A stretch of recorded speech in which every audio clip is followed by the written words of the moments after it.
Hey everyone, welcome to the DesuckifyWork Podcast. Today I'm speaking with Chris Dyer, a company culture and remote work expert. He's also a former CEO who has managed thousands of people, his company's frequently showing up on the best places to work lists. So he knows of what he speaks. Speaking of speaking, Chris is also a renowned speaker, sharing inspiring stories about leadership with audiences around the world. During our conversation, we really dig into culture. Specifically, we talk about Chris's 7 pillars of company culture, outlined in detail in the second edition of his book, The Power of Company Culture, which comes out next week, by the way. We talk about how companies should focus on what's working and do more of it, and how surprisingly rare that behavior actually is. We talk about the importance of being transparent about our goals within an organization, and how most of us have no clue what others really want most of the time. And we talk about the value of measuring what we want to see more of, which made me realize how often I never really knew what my employers were measuring throughout my career, and how that was probably less than ideal. You know who is pretty darned ideal? Chris Dyer. And here he is.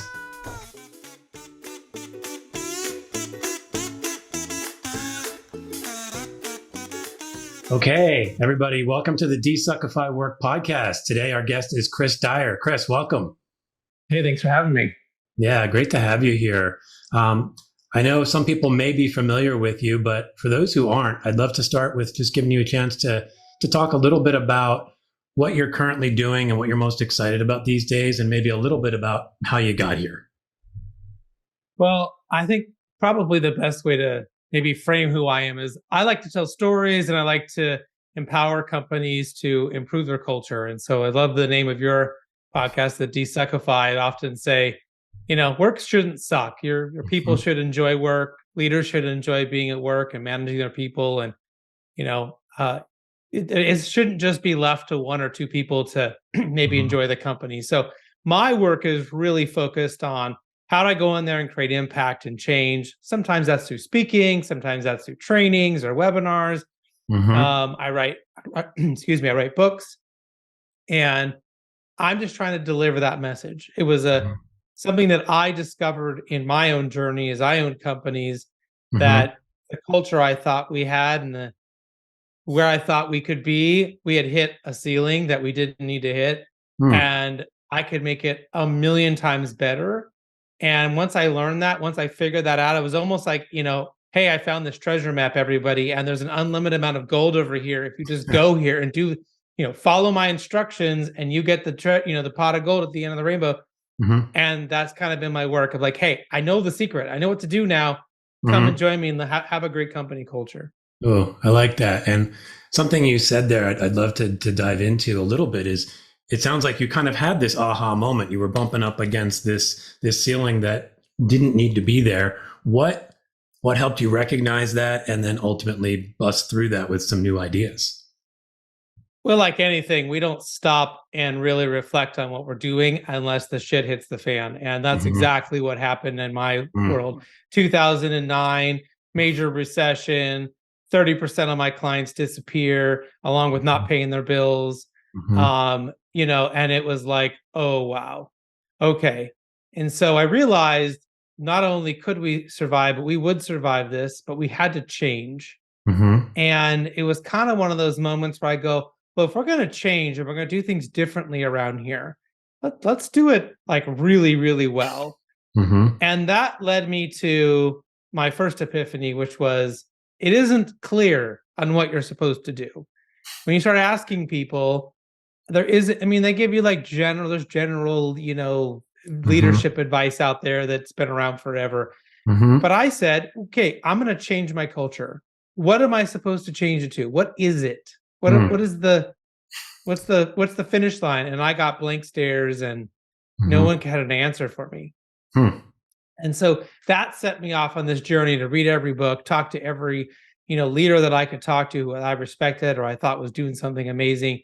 And just trying to get data points, right? No answers, but just like listen and be open to anything. And very quickly, it was pretty obvious that there were very specific things I was supposed to be doing, right? That great companies do. And, of course, they're not actively telling everybody the cool stuff. And there's a few, but most of them are just doing it and like not really sharing. Yeah, That's a competitive advantage, right? it is. It's interesting because we do hear a lot of the "we know it's broken" conversation, and I think, like you said, there's the broad like we got to fix culture, we got to empower leaders, da da da da da da da da da. But I like the notion of being really clear and very specific of like, what do we actually do? Like, what does that look like? So, as you did this kind of almost sounds like a listening tour, right? You were just kind of like asking everybody and going, feed the machine, give me stuff to think about. Was there anything specific that you can remember that really stood out to you as like, oh, this is like a powerful change, and one that was maybe not so complicated that you were like, I can just start doing this? Did anything like that show up for you? Absolutely. So the first sort of really big thing that happened that I realized I was on the right track and that there was wisdom out there hidden, right? Mm-hmm. I had always had this conflict in me and I didn't know what the conflict, where it came from or why it was there. But I was always at odds kind of with this idea of working on the things that I wasn't good at, that I should get better at. My handwriting sucks and I should work on that. And I get impatient with this thing and I should work on it. It was this idea of like, you got to get better at these things that you're not good at, right? And I think that comes from school or whatever. You've got to improve. And I get that, right? Like if you struggle at math, you want to get better at math. But as an adult, that concept carries on. And you're told this message over and over and over again, right? And you even do it in performance reviews. Well, you're not very good at this. You really need to work on that. Right? You get better at that. And what I found out is that was total and complete bullshit. Okay. I would go and ask these, big keynote speakers. They, had 5 companies worth $1 gazillion, the most successful people you can think of. And I would say, should I work on my weaknesses? And they always said yes, because that is the answer society expects. Yeah. And then I said, but do you do that? And they always said no. And it was like the light bulb went on in their head too. Like they weren't lying to me the first time. Right. They were just telling me the stock answer. And they went, oh, no, I don't.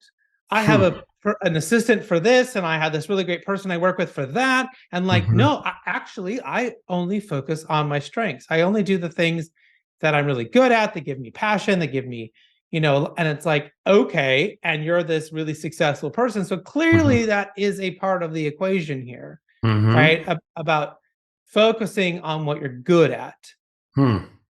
Over time, what I learned was that those people did as much of that as they could when they were starting out. But as they got more and more successful, the flow for them was to do more and more and more of what they were really great at. And that's why they went from being, good to great to really successful to ultra successful, because the more money they had and the more success they had, the more they could just get people to do all of the things they're not good at or that doesn't give them energy. Wow. God, it's like when you say it, it sounds so simple, right? And I think that's sort of the beauty of it, because once you recognize it, you can go, okay, let's do this. But like you said, even for those really successful people, they may have spent 30 years believing that they had to work on these things, even though some part of them was telling them to focus on their strengths. They still felt like that was it. Like, I got to work on the things that I'm not that good at because I need to be better at everything. But they had this something in them that sort of said, don't listen to that voice in your head and go after the things that you're actually good at. And when you work with companies or whether you're giving your keynotes, is that the story, or is there anything below that says, how can you actually do that? How do you get people to really focus on everybody's strengths? Well, so there's a lot of different ways to approach this. We can look at it through the lens of Gallup and Strengths Finders, which is a good one to look at. Yep. I think Patrick Lencioni's The 6 Geniuses at Work is actually a better framework, because it kind of breaks it up into like, there's these 6 things and you're pretty much good at 2 you're okay at 2, and you're really terrible and hate these other 2. And so they're the same for all 6 of the same like part of the process of the getting stuff done for everyone. Whereas Strength Finders is like 34 or 30. I don't know. There's a lot of strengths. And so you could have 5, and I don't even have a single one that's the same as you. And so it's like, it's hard to like, how do we what's connect, or what's the language? And like, I think but it is really good for a lot. I think giving people deeper understanding of what their strengths are. Right. And so they can channel that. Yeah. So when we go in, I'll tell you, every time someone says, that team over there, they've got it going on, I'll go over and survey them. I'll go over and talk to them. And I find they've got the right mixture of people, whether that was intentional or unintentional. And they've got a great leader, right? And you go over this other group that's really struggling. Bad leader is the number one characteristic, but not always. Sometimes the mix of people, you have way too many doers in that group, and not enough people who are the cheerleaders. In Lencioni's thing, it's the galvanizers. You don't have enough people who are there to get people motivated. Sometimes there's nobody in the group whose job it is to just come up with new ideas. You have a bunch of people who are executors, but not idea people. Right. And so they're like, tell me what to do. I'll go do it. I'll run hard, but I'm not an idea person. Right. And so often team creation and team functioning is so important, and it's ignored. We look at the resume and go, this person has the right, degree. They've had the right experience, and I seem to get along with them in the interview. You're hired. And what we usually do is end up hiring someone just like all the other people in that group, because we know how to manage them. They feel comfortable to us. And what we need is somebody like totally different. Right. In that group. So that's sometimes some of the easy way to get people just to start thinking about, how do we start reconfiguring this a little bit to make it how do we tinker a little bit to make it better? I love that. I mean, again, once you say it, your brain goes, well, of course we should do that. But I think back to my experiences as a leader, and there are times where the team was humming, we were great, one person left, brought somebody else in, and it wasn't as great. And I think at the time, I just wasn't connecting to that thought clearly, I brought in somebody who was good, but they weren't necessarily the right kind of good. Because what we lost was, like you said, sort of a galvanizer, and I brought in an idea person, and I already had 3 other idea people. And so we had no galvanizers, and we were still kind of low on executors, and it all, like, it's so clear once you see it. Do you find when you bring this kind of information to people that, one, they get it in that same way, and that they're eager to implement it, or is there any resistance? Usually when we talk about it this way, there's no group, there's no person who's bad. It's not like there's a weakness. We're talking about, where are you in this process? Where do you feel good? Where do you feel strong? I have sometimes people who are a little bit less self-aware, who say, I'm good at all of those things, or I'm bad at all of those things. And you're just like, you can't be good or bad at all of them. Like, you got to be enough self-aware to figure out which ones, are me. They've got an assessment you can take and all that. But usually if I just tell people what the 6 things are, they, raise their hand. I mean, they know, right? They know. And so that's important. Now, that's just in like team structure. When we're talking about culture, it's really up to the leader. And so ultimately it should be the CEO, the business owner, who should be creating and really fostering this overarching culture. But the larger the organization, it's now on that independent manager or leader to also either mirror that, or if there's a lack of leadership and a lack of culture, to create their own subculture to protect their people. Right. And that's why you've ever had that like great boss at a really crappy company, and you stick around for a long time because they were a great boss, they're great to work with. The moment you stepped out of that circle, it was absolute trauma. But when you were in there for most of the time, you were happy doing your job. And that's what culture can do. Now, we want it to be big and overarching. We don't want subcultures. But if you're a leader in the middle of an organization, you say, what the heck can I do? You can do something by creating a really good culture for your people. Yeah, I think that's an interesting dynamic, right? Because I think you can feel a little bit disempowered if you're in a big company and you think the weight of the culture that's coming down on you can feel heavy. So I think the idea that you can find a way to create a little bit of a culture bubble in a tough organization and find a way to help your team thrive and get excited about coming into work despite all that is great. And then I think when you have the whole company whose culture is struggling, it can feel like a Herculean task. Like, have you had an opportunity to work with a pretty large organization? And if so, how do you start to turn that ship from a cultural standpoint? Because I think about that and I think I don't even know where to start. Have you had that opportunity, and what tends to be successful? So again, it has to be something that the top of the top leadership is behind and willing to say, hey, be honest and say, this is where we think we're having a problem. Now, generally they come to me and they say, this is the problem we're having. And then I can go back and I can figure out where that's starting.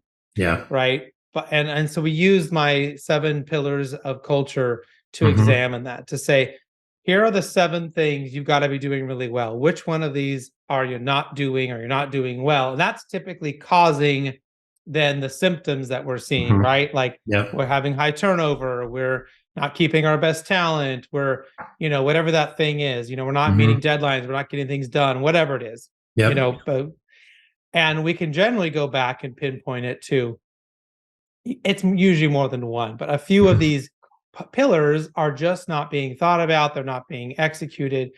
And so it begins to cause this rotting in the organization, right? I mean, it's like if I don't want to get into too much in home improvement, but you have an old wood deck in the back and you never put anything on it, it's just going to get worse and worse and worse until it just crumbles apart, right? But there are things you can do to make that last, or things you can extend the life of that beautiful wood porch you probably paid $1 gazillion for 10 years ago, right?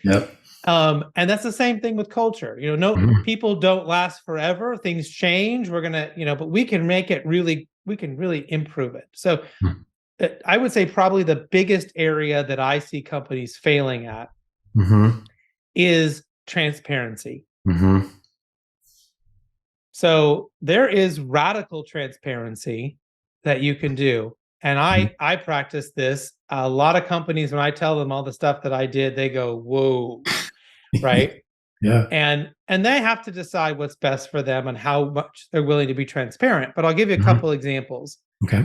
And what's funny is that some public companies actually do some of this because they're mandated to do it because they're a public company. But so we started openly sharing our P&L. And in fact, we gave people financial education on how to do it. This comes from Jack Stack's book, The Great Game of Business, where he talked about how transparency was their single most important thing that they did.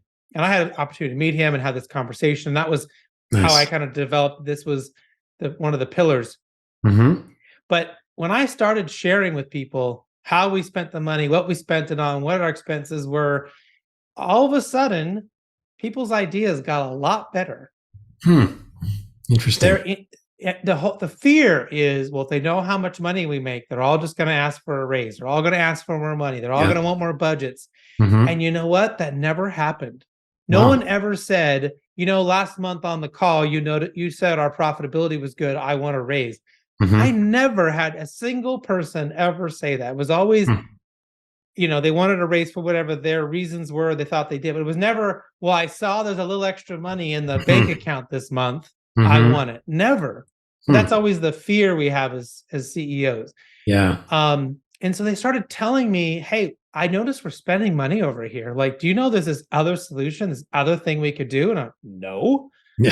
Let's go find that out, right? Or, geez, I noticed we're spending a lot on this. Maybe we should go back and do like an RFP, or we should go back and like see if we can get discounts or put more of our work into one vendor and see if we can get a discount. I mean, they were just coming up with this stuff, right? Wow. Yeah. And we doubled our profitability, which is big, right? Yeah. we started sharing what every department's goals were with everybody. Right? What were the big department goals? So everyone knew what their goal was. Everyone knew what customer services, team goal was. What was marketing's goal? And that we found was that sometimes, like if their goal is to reach, this whatever, to sell this much stuff, and marketing's goal is to do a total rebrand this year. Yep. That doesn't go together. Right. Right? We're going to sell more things than ever, and we're going to totally confuse the marketplace by rebranding and doing all this stuff. Okay, we got to get together and find out how we're going to work together. Do we need to rebrand? Should we rebrand later? Can we do it in a softer way? Is that going to cause them problems? Yeah. Right. So, and then inside of the teams, we made sure that we shared all of the goals. So whatever the team leaders' goals were and whatever their direct reports' goals were, they all knew each other's goals. That creates fairness, right? That we're making sure that somebody else isn't set up to fail. Like if this person meets their goals, there's no way this person can meet their goals. Right? Why do we want to set people up to fight for failure? We want to set them up to be aligned and to work together. Yeah,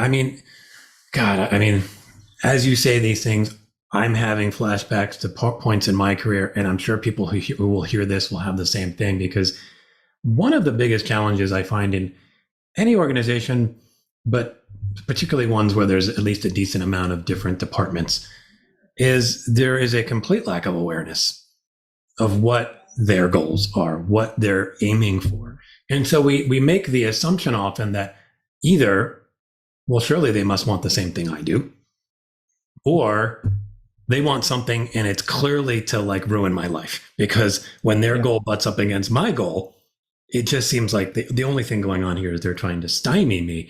And obviously that's not true. That's 99.9% of people have no interest in doing that, but that's how it shows up. Right. So I think when you bring in that transparency, you're giving people the ability to understand. And then I think one of your other cultural touch points is this idea around a positive attitude towards problem solving, which I think if you keep that positive mindset towards this stuff, it encourages a culture of wanting to help the others figure things out, or help the whole group figure things out, versus what people are afraid of, which is the pointing fingers, or how come they get to do that and they get to do that, which honestly, that's what happens when you don't have transparency, I think. So when you walk into a company and you start suggesting these things, what is the most successful way that you've been able to get them to sort of have that aha moment and go, I see, I can do this, I should do this, and I can imagine this is going to help my company? Yeah. So if we identify that they're having a particular area that they're really struggling in, and they're seeing pain from that, right? And now they've brought me in, they're willing to do or try something before they kick me out the door and tell me I've lost my, my sanity. So usually what I'll do is try to get them comfortable by having that conversation with something. So let's say it's transparency. And let's say that everyone's goals are not aligned. We know that. So will they take that step to share, goals with everyone and internal goals on the team? Will they take that step and then see what difference that made and see how people reacted, and just get them to try it, to feel it, right? And then usually they kind of go, oh, we got such a positive reaction from that. People were so happy. People realized that they needed to work differently with different, and all of a sudden they get a little hooked, right? The hard one is the P&L stuff, and that's only for the bravest of the brave. But there's so many other ways for them to really try to think about, sharing. Now, you mentioned the positive leadership, and that's really for anyone that doesn't know that concept. It's focusing on what's working first.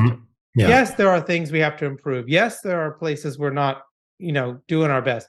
But the first thing we should be talking about is what's working. Where are we winning? Celebrating that and making that a part of the conversation, so people feel good about the work that they're doing, Yeah. and that we think about doing more of that work. Nothing drives me more crazy. Like I'll sit in marketing and they're like, well, I'll say, well, what's working? And they're like, oh, well, we're killing it by selling to this particular whatever.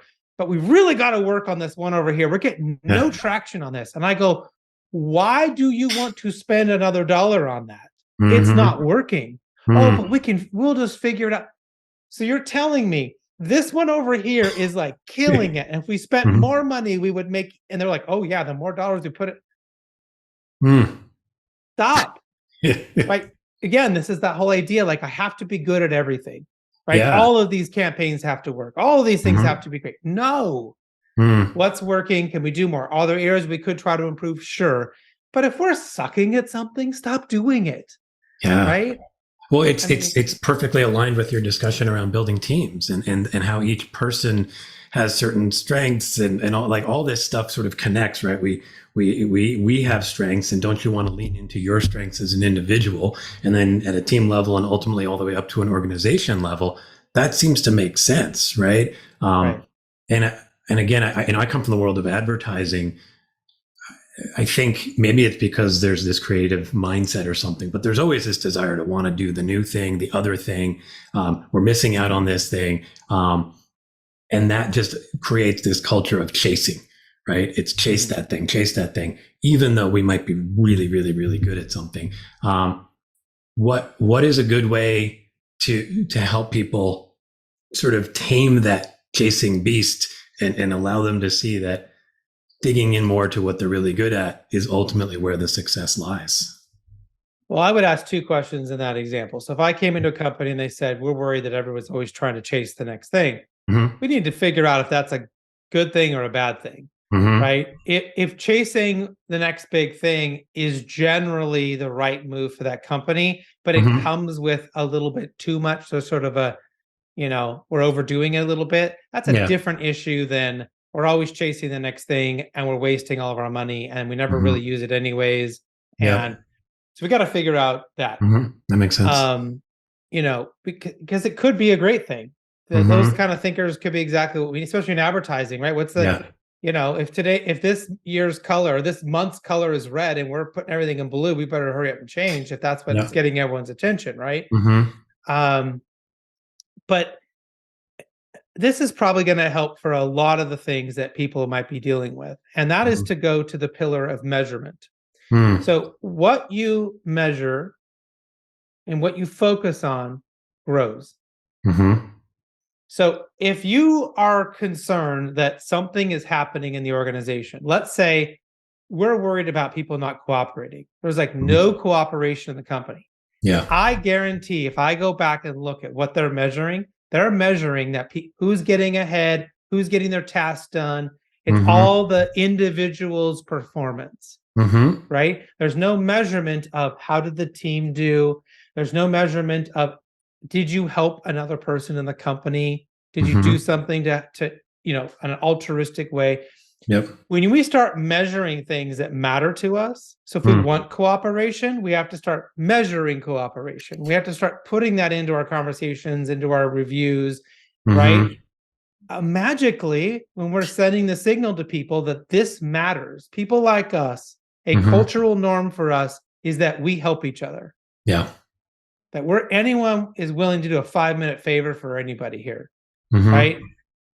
And we're not, but if that's the kind of company we are, then you got to reinforce it, because the other kinds of companies, it's all about, who gets to the top. It's, you grind your way up, and anybody who doesn't get there, oh, well. Kick them out. And if that's the kind of company you want, that's okay. That there are a lot of those high pressure cutthroat, and I'm not saying I'm against that. I'm just saying, as long as you know who you are, and if that's what you want, and that's getting you the benefit or the output you want, fine. But don't come back and say, but no one gets along and no one cooperates and there's all this backstabbing. We're like, well, that's the symptom of what you've created. Right? I mean, I think some of that just comes down to sort of a cultural self-awareness, right? Sometimes people don't realize who they really are. And then they're reading all this stuff out there that says people should be collaborating more, cooperating more, doing this. but yet they've built their culture on a foundation of like, boiler room kind of mentality where it is all about like, the bottom people just constantly keep getting cut off. So I think there's some of that. And then I think when you talk about measurement, something that comes up a lot when we talk about culture, and I think I've seen you mention it too, is one of the things that can happen when you improve culture is an improvement in productivity. And when I link productivity to measurement, because ultimately I need to know what productivity looks like. And I think that's a real big failure in a lot of companies. I certainly think in the advertising space, I'm not sure what productivity actually means. When I walk into an ad agency, if you tell me, were you productive this year? It's like, well, I got 120 creative briefs and I created good work for all of them. Yes, I was productive. On the flip side, I could say, well, I had 120 creative briefs. I did good work for all of them, but I sold 0. Somewhere in there lies productivity, and there might be other measurements, but I don't think it's ever really communicated. It's just take the brief, give me some good work. Hopefully we'll sell something and we move on. How do you help companies figure out the best way to measure productivity? What does that look like? Well, I would go back and say, tell me about who your most productive person is and why. Right? What does that look like to them? What is their definition? Because I hear your example, and I would say, as their boss, without knowing more, I don't want 120. I'd rather, if they did 5 and they were done so well that we sold all 5, well, you did a heck of a lot better than you did at a 0 out of 120, right? Right. So I not understanding all that, is it all just a numbers game or whatever? Like, do we slow down and do a better job to get more work? Is productivity the win? Or is productivity, or is it like, we know it's a total crapshoot, we got to put 120 and we don't know what's going to happen? So is it about how do we get to 150? Because we got to get more out there to potentially get more, those wins. Yeah. So, it's about looking at, they might tell me, well, the best person I ever had in this job, they did this, this, and this. And it could be, well, they spent a part of their time going to industry events or taking people out to dinner or networking. Maybe they created more relationships to be able to then make sure that the work that they produced had a better shot of getting. So is that productive? Yeah. Right. And we often think about productivity in the terms of like, Henry Ford, of putting somebody on the assembly line and, well, can you punch in 10 widgets versus 9 this hour? And that makes you productive. Yeah. If you're on an assembly line, that's the kind of thing we're talking about. Can you do it quickly, safely, without stopping the line? There's all these like clear metrics. Yeah. I would say one of the hardest things for me has always been to evaluate productivity in a manager. Yeah. Because their people had specific tasks to do, but what's productivity for that manager? Because God knows it's not how many meetings he had or she had, right? It's not that. Not. Yeah.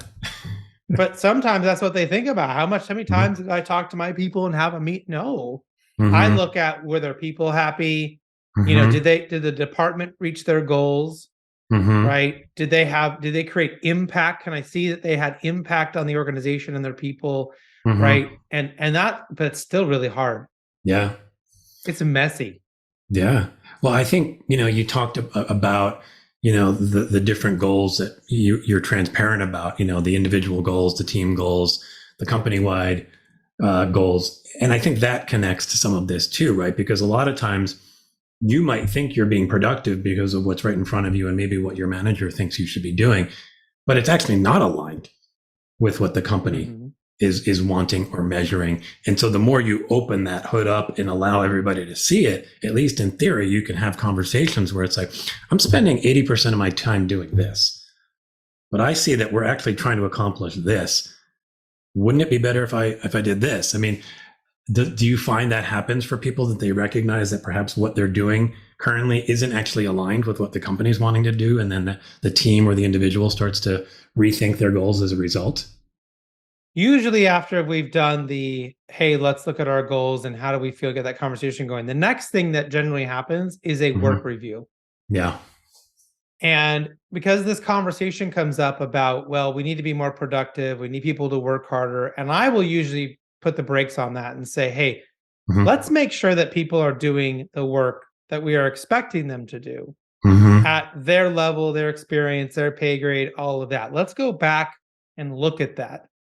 Because what usually happens, I've never had a time when this didn't happen, is we'll go in, you pick a team, you pick a leader, and we talk to their people, and I say, cool, tell me about an average day, tell me about an average week, tell me about an average month. Like, what are the activities and things you're doing?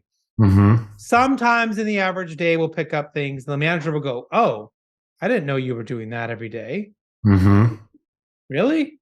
Oh, I don't need you to do that. Yeah. And they're like, oh, really? I don't have to check this thing? No. Okay.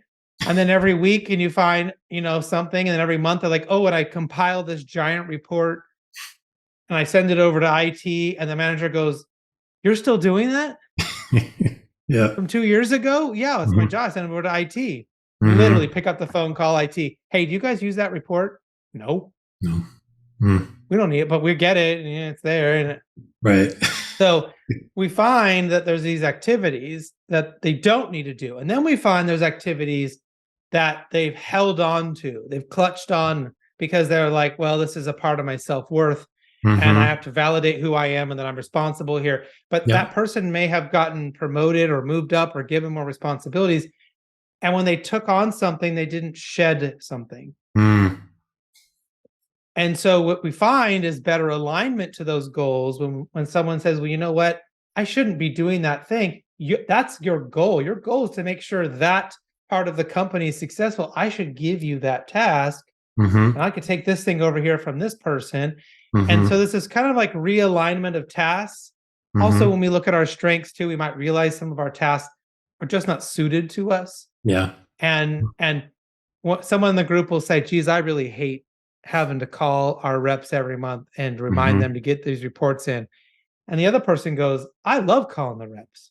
Yeah. Like, that's my best part of my day. Well, great. Let's you two switch, right? You're now in charge of calling the reps and getting them to the report. And they're happy as can be because they love talking to the rep, right? And so there isn't this intentional review of work. So we used to do it every month or two, no later than every quarter if we got really busy.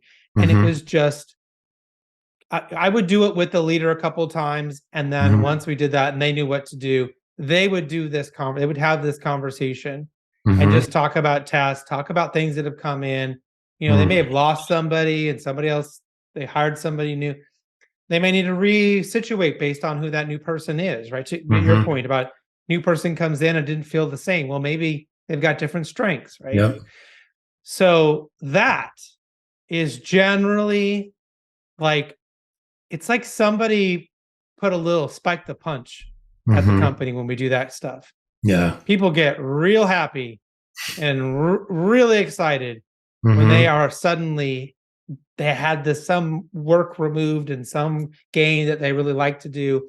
And everyone on their team knows what they do. They feel seen, they feel heard, they feel validated, they feel recognized. Or if they're a crappy employee who's been hiding for a long time, that light got shined on them and the boss realized, or the team realized, you know what? They're not holding up their weight here. And either you do something about it to change that or you get rid of them. Yeah. Yeah. I think, I don't know if this is true in all businesses, but I have to imagine it's reasonably common that those exercises just don't happen where you just simply look back and say, what are people doing? What are you doing every day, every week? And some of that may come from not wanting to kind of feel like you're micromanaging. It's like, but that's not the intent that I'm hearing there. The intent there is more, I want to understand if what you're doing is the most effective use of your time, if it's lighting you up, if it's stuff that you're good at and can get better at, and if it ultimately aligns with our team and our company's goals. Those simple conversations feel like a lot of the problems that you see in business, and I certainly have seen it in advertising, where I think people just find more than half of what they do can feel sort of meaningless. And I think it's as simple as, I don't know why I'm doing it, or if it's even worthwhile. So I can see a lot of value in that kind of exercise. And And I think when people think about culture, they're maybe not always thinking about down to that granular level, right? I mean, I think, you even talked a little bit at the beginning. There's kind of like, we need to make changes and but you're like, yeah, but what? What are those changes? And I think there's a lot of value in being really prescriptive in saying, here's the thing you can do. Try this, see what happens. Here's another thing you can do. Try this, see what happens, rather than broadly, your culture is toxic and you need to make it more positive, which people then just go, I'm lost, Right. Right. You're doing this thing I've noticed on LinkedIn now, this 31 days of culture, and you're talking to all these different people. How is that going? And what is the hope for that exercise in terms of what you're bringing to the world with that? Well, it's been a lot of fun so far. I've got another one today. And so I'm just doing it for this month. I'm hoping I don't get in trouble on LinkedIn or whatever, because I'm like creating 31 events, which I'm not sure anyone's ever done that, an event every day. But it's really for two reasons. One, there's some really cool people whose voices I really appreciate. And I want to amplify that and their message, or things that people I've learned things from, people who's I think are out there doing great work. And I want to make sure that we talk about culture and we get that out again, because there's been this shift again, right? Maybe a pendulum swing where it was culture and leadership, and all of a sudden it was remote work. Yeah. And then, right, because of COVID. And now we're going back to culture, and I want to push it back. I think remote work and hybrid work is still a very important topic, and it's part of the culture topic too. But we're no longer saying, well, how are we going to work? But people are going to fight about they're going to come back to the office or not, whatever. But they've kind of figured out how to get work done, or they're bringing in someone like me to help them. But we're back to culture. We're back to leaders need help, people need help, and I want to amplify that. Now, the second reason, which is a more selfish reason, is that my book, The Power of Company Culture, the second edition, is coming out on Halloween, October 31st. Oh, awesome. So if anyone's interested, make sure you buy the second edition. It's the one with the orange cover. The one with the yellow cover was the first edition. Oh, cool. Amazon's a little confused about how to display that on there. But if anyone's interested and wants to join any of those free events, I'm live on LinkedIn, YouTube, Facebook, X. I don't want to call it X. It's so weird now. Twitter, all that stuff. So, but yeah, it's all free, and I just want to amplify that culture voice. I love that. I mean, I think, it aligns a little bit of what I'm trying to do here with this podcast and some of the other efforts, because I think, a lot of us may have these ideas around how do we fix things going on at work, or specifically culture, or, the remote thing, which, is an ongoing thing. If you just go through LinkedIn every day, it's a lot of battle. And I recommend that people pay attention to some of the stuff you're saying about remote work too, because I think it's really smart.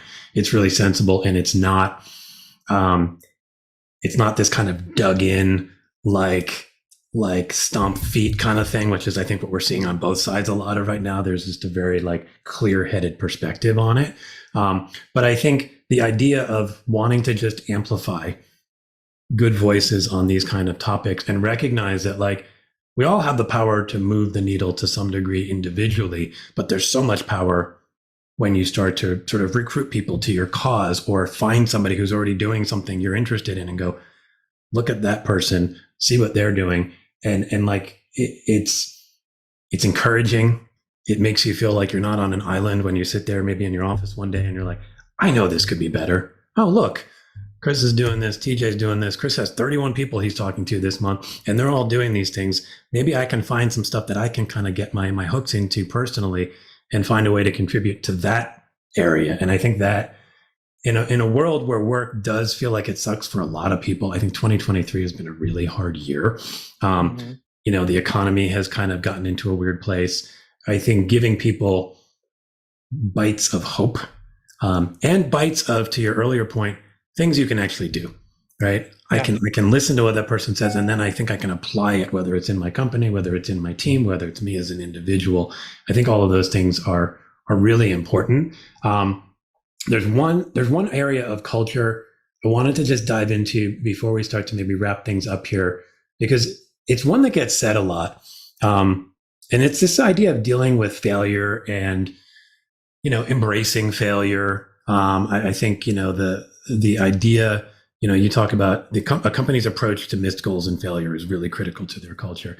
And I think everybody agrees with that, but a lot of people don't quite know how to turn off that human side of us that hates failure and that wants to point it out and push it down when it shows up. So what is a healthy approach to missed goals and failure within an organization? And how do you encourage people to take that approach versus the sort of scolding approach, which is maybe where we can go sometimes? Yeah, I mean, there's a different approach probably every time, but if we're talking about failure, which is not someone made a mistake and it is not an error. So let's take those things and put them off into their own bucket. We're talking explicitly about your goal was to sell $1 million this year and you came up at 750. Yep. Right? You didn't reach it. You failed. Okay. So again, we need to go back to first and foremost to say, well, what worked? Where did you do well? Where were you successful? Okay. Hopefully there's some answer in there, right? What can we build on? Where do you think that you need the most amount of support? How could I have supported you better? If you had asking these questions, if you had a magic wand, what's one thing you would change that's realistic to help you do your job better? I find a lot of times that there are things hidden that are just lurking there that are easy to fix when we ask these questions and we get really curious and we're having this open conversation with somebody, right? Now, for any of the naysayers, if you got a salesperson who did $250,000 and their goal was $1 million, you're probably going to fire them, and I'm okay with that. And I'm not saying that you have to, be super go lucky positive, that everyone gets to just keep trying. No, we have our standards, and we're talking about if somebody's close and we think that they are someone who can get there, we can work with, that is willing to put in that time and effort. Then how do you get curious about what they're doing to find out? I'll give you an example. I had an employee, and we hired her from one of our big competitors, and she was highly sought after, very well respected, a lot of experience. And we validated that she would be really good at her job. She came in and she was not good at her job. And we couldn't figure out what the heck was going on. She wanted to be good at her job. She had she has the knowledge, she had the effort, everything was there. And we just couldn't figure it out. And so we were thinking about firing her. And so I went back to her boss and said, listen, I don't know why, but I just had this thought. Go back and get really curious, ask these questions. I said, but go back to the beginning of training and just make sure we didn't miss anything. Right? And she goes, she's like, Chris, I've talked to her. I'm like, just humor me, please. Just pretend it's day one and review everything with her. Make sure we didn't miss anything. She said, okay. She called me 30 minutes later and said, I can't believe it. And I go, what? She goes, we never sent her second monitor. Oh, geez. I'm like, what? She's like, she's been doing this job, which is like, it requires all these spreadsheets and all these windows to be open. There's highly researched things on this tiny little laptop screen. Oh, wow. When she intended on having one big screen and a second one over here, the laptop was just not even going to be using that screen. And she just didn't want to rustle any feathers, and she didn't ask. Wow. And I go, are you kidding me? It's $149 problem on Amazon. So immediately shipped that out as fast as we could. Within 3 weeks, she went from the bottom to the top. God. It was just the wrong equipment. Yeah. Right? I love that story. I mean, I feel that story because sometimes that just happens and it's so sort of makes you cringe because you feel like, how could we sort of let that happen? But it happens. And I think I love the word you used a couple of times there, which was get curious. I think there is like exponential value in that if people just take on a curious mindset, because our gut's going to immediately have a reaction. And if you just say, quiet that voice down for a second and get really curious and dig into this for 30 minutes more, see what you uncover. Like if you just did that through an organization, you'd like scrape off so much of that bottom junk that's just sitting there because we just haven't given ourselves permission to be really curious about what's going on. And I think that also plays back into this notion of if you have a good culture around failure, because that person might be going, I failed to provide that person that monitor. But if you have a good open culture around that, it's like, okay, you did that. Now you fixed that. Now this person's working great. Let's just continue and embrace that curious mindset going forward. Right. So when these problems pop up, we're inclined to get there maybe a little bit quicker, right? I mean, that feels like one of those, as someone who's starting to do work as a coach, it's like one of those magical gifts you can just go, consider being curious just a little bit more. And that person will probably come back to you each week or every other week with something that changed in their life or their work because of that gift, right? Does that resonate for you as well? Yeah, and from that story, not only did we get curious about that person's work, but then we got curious about what was broken in our onboarding process that caused this to happen, right? And we were really open about saying, you pick the monitor. You get whatever you want. We're not going to dictate to you. We don't know what size your desk is or what you tell us what you want within this price range and we will get it for you. So what happened was that she never picked it or it got mixed up or whatever. So what we had to do was then say, well, what's our fail safe? If they haven't picked a monitor by this date, then we're going to give them a default monitor. We're going to send them this one so we don't miss it in the future, right? Then we said, well, why did she never ask? Why did she never feel comfortable enough to say, I don't have what I had at my last company, or I don't have the tools I need, right? And so we had to figure that out. Right? What was going on with her? She's a very introverted person. She doesn't like to, rustle feathers. But what could we do in those early 30, 60, 90-day check-ins to have gotten curious with her and asked her better questions to help pull out anything that she was struggling with? Right. And so we just kept this one thing. We just kept getting curious around all around it to try to create a better system and a better solution for everybody else that came in, right, to the company. So, I love that. I think, being curious is a big part of what I think can make people more successful, whether it's in their role as a leader, whatever. And one thing I'm very curious about, and I have my own thoughts and perspectives about, but I'd love to get your take on, we talk about the state of work right now. There's a lot of buzz around that. And I think there's a lot of tension and transformation and destabilization that's going on. But then, I listen to a lot of the things you're saying and some others are saying, and, start to think there's a little bit of hope there. How do you feel? I mean, are you feeling optimistic about where we can go with this work desuckification project?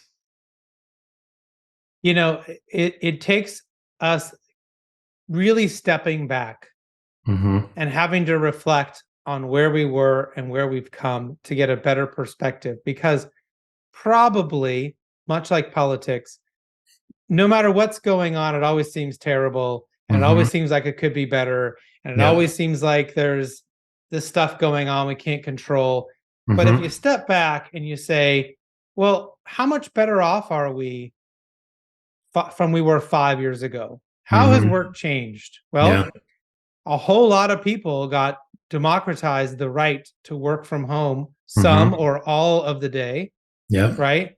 We now know that people can do that. And so if someone has a sick, family member or an injury or whatever, the company's not going to freak out and say we can't work anymore. Oh yeah, we'll just work from home. We know how to do that. Right? So that's gotten better for the average worker. If we look at where we've come from, understanding there are different ways to measure productivity, there's different ways to think about who the right people are in a company. I think that's gotten better over the last 10 years.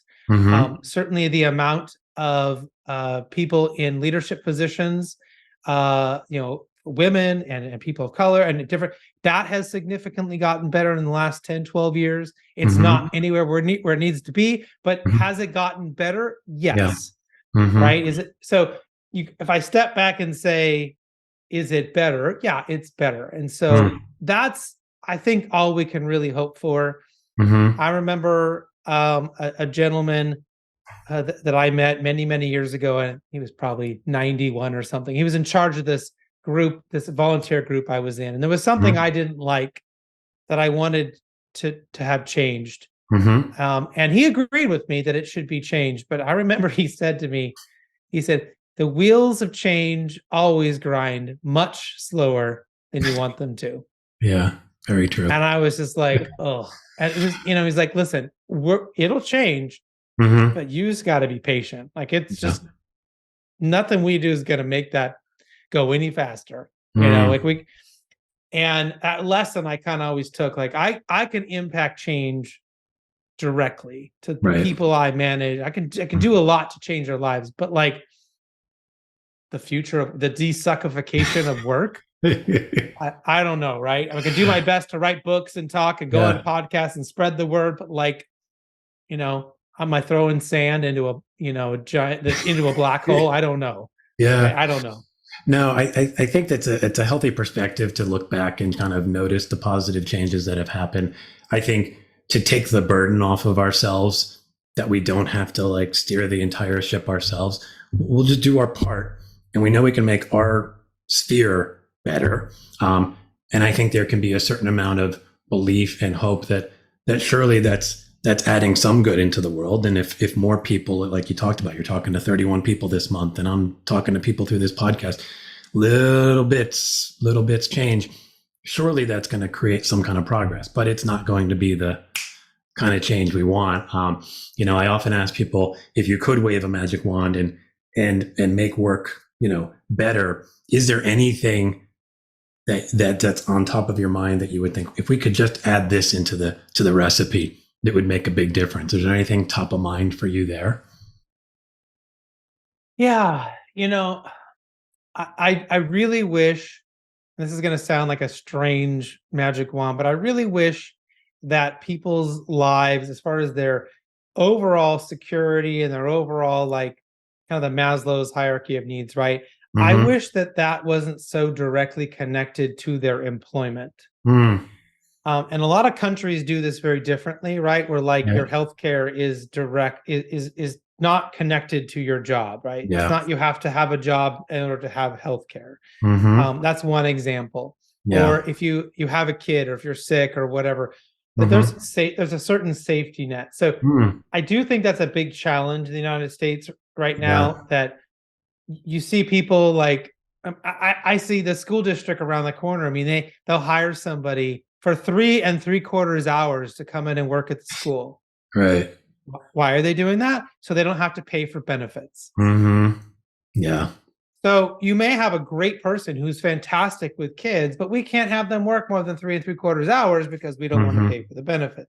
And I'm not trying to get into political conversation. I'm just saying, if you're magic wand it, I would, whatever that means, I would try to break free work from people's ability to survival. Be okay. Yeah. Survival, right?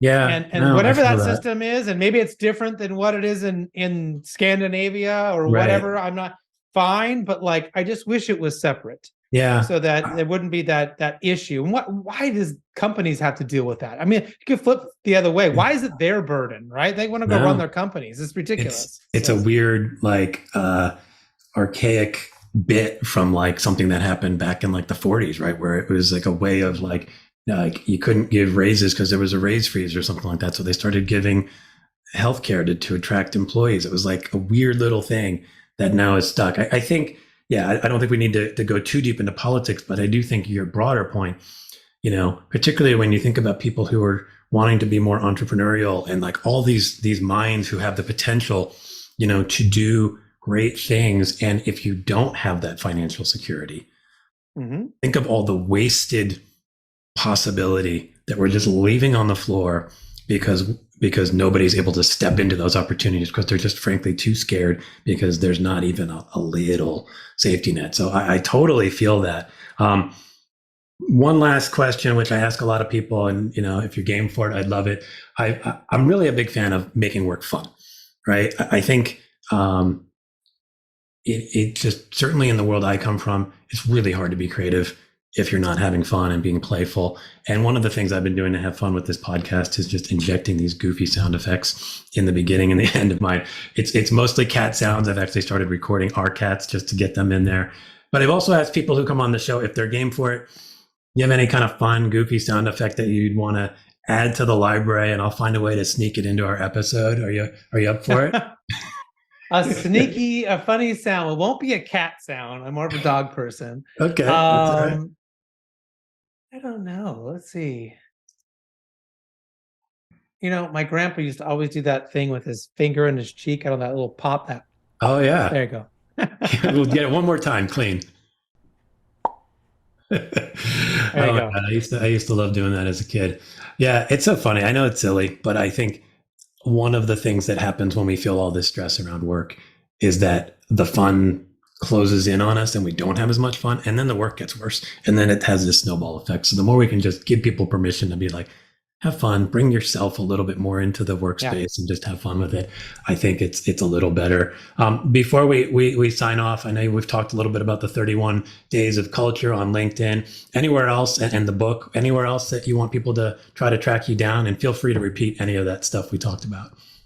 Sure. Well, they can go to chrisdyer.com if they want to learn more there. Certainly, I'm happy to connect with anybody on LinkedIn or any of the other social platforms where they think it's appropriate.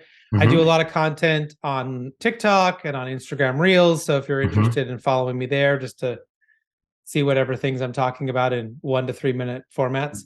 Nice. So happy to do that. But I think the most important thing is if they are looking for someone to come in and talk to their team, to work with their company, I would love the opportunity to speak with them.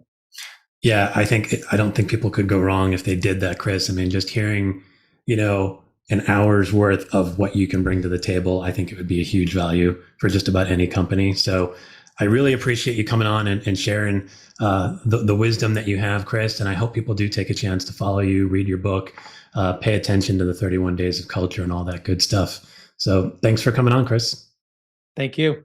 All right. Bye-bye. Bye. Thanks, everyone, for listening to the DesuckifyWork Podcast. And thanks to Chris for being an engaging and enlightening guest. You can follow Chris on LinkedIn and check out his 31 Days of Culture, a conversation each day with some of the best culture desuckifiers out there. You can also find Chris at chrisdyer.com. And you should absolutely pre-order the second edition of his book, The Power of Company Culture, right now. I'll stop talking now so you can go do that. Bye, everyone.